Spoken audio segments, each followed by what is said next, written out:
This is TWiT. Interesting article in TechDirt about Section 230. Of course, Mike Masnick and his crew always very much aggressively in defense of Section 230. Point out in a recent case against Wikimedia that the judge was able to throw out the lawsuit against Wikipedia saying, nope, Section 230 says you can't sue them for this.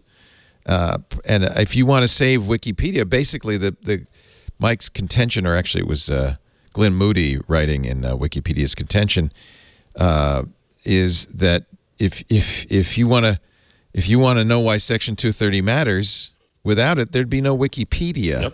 Yep. They're highly at risk. And boy, that brings it home. And the case, like all of these cases that actually go to court, it's a terrible case. Someone was misidentified as a killer. Yeah, they got the wrong guy, right name, wrong guy, and it hurt him a lot. And Wikipedia has a bunch of procedures for preventing that from happening. You know, writing articles about living people is a big deal on Wikipedia because it was so contentious early on, and it was used to be, horrible to people early on, as part of personal vendettas. And their procedures failed, right? They found a vulnerability in their procedures, which they're going to improve, which is really what we want, right? We want them to be acting in good faith, which they do, to prevent. Nobody wants the wrong person to be identified as a killer. Like, even the person who misidentified him did not misidentify him maliciously. They misidentified him out of error. And so nobody likes the outcome that led to this lawsuit. But nobody wants to get rid of Wikipedia either. And so, Wikipedia has a very strong normative ethic about how they approach this problem, right? What their editorial rules are. And it's enforced very vigorously by a community, sometimes too vigorously. There's this criticism that Wikipedia is so arcane now to edit in meaningful ways that it's hard to do. But at the same time, they are teaching us how to do crowdsourced, distributed news and information gathering in a responsible way. And part of the way that they're doing that is by learning from their mistakes rather than being destroyed when they make a mistake. Right. And to have, that to me is the key here too, is if it's all a game of gotcha, we're not going to get anywhere.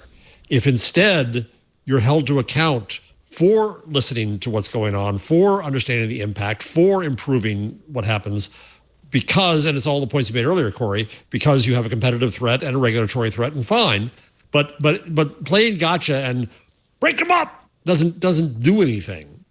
How do we create new competitors? How do we create a structure where you're held to account for having something that you say you're going to have? That's where we're going to get a better internet. Instead of playing gotcha, go ahead, Cory, and I'll take it. Just to be on the record, I will say that I wouldn't be opposed to breaking up these big firms. I think at the very least we should unwind the mergers that they undertook on false pretenses. If Facebook told a regulator it wouldn't merge WhatsApp and Instagram's backend, and then it did, we should make them spin out WhatsApp and Instagram. Same with Google and its merger on its back end as well. Same with Comcast and NBC. Same with AT&T. And if you merge, on false pretenses, we should break you up at the very least. All I'm saying is that doesn't solve it. That doesn't solve it. You break them all tomorrow, it doesn't solve it. It would do something, and it would take up. But the problem is it's slow, right? So IBM was in antitrust hell for 12 years. They called it Antitrust's Vietnam. And during those 12 years, IBM spent more money on antitrust lawyers than the entire Department of Justice every year for 12 years.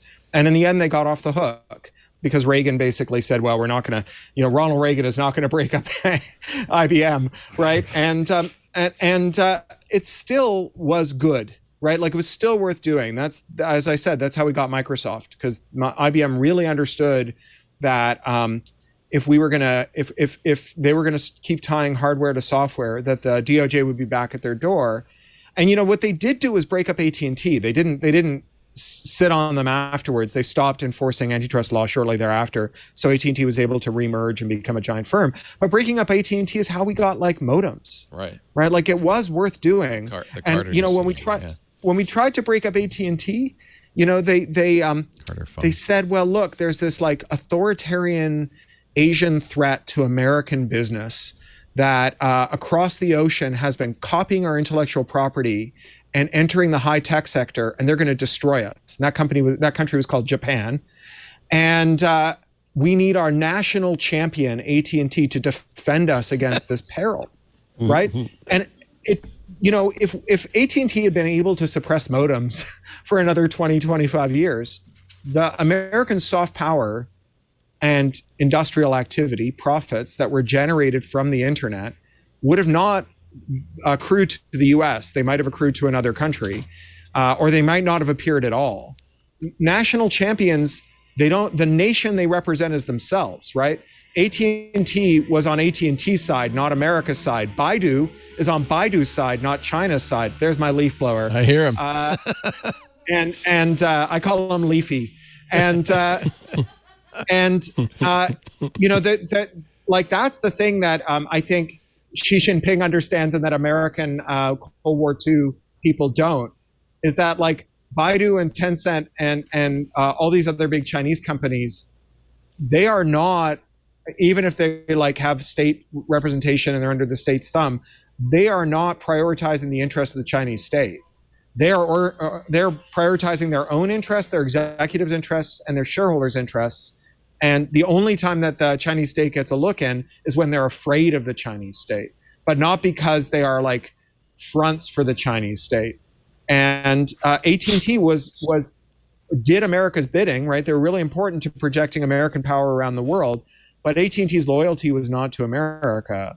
AT&T was for sale to the highest bidder. They just did work for the Pentagon because the Pentagon would rep for them. In the 50s, when they tried to break up AT&T, the Pentagon showed up and they said, "We'll lose the war in Korea if we don't have AT&T." Like, womp womp, we lost the war in Korea anyway.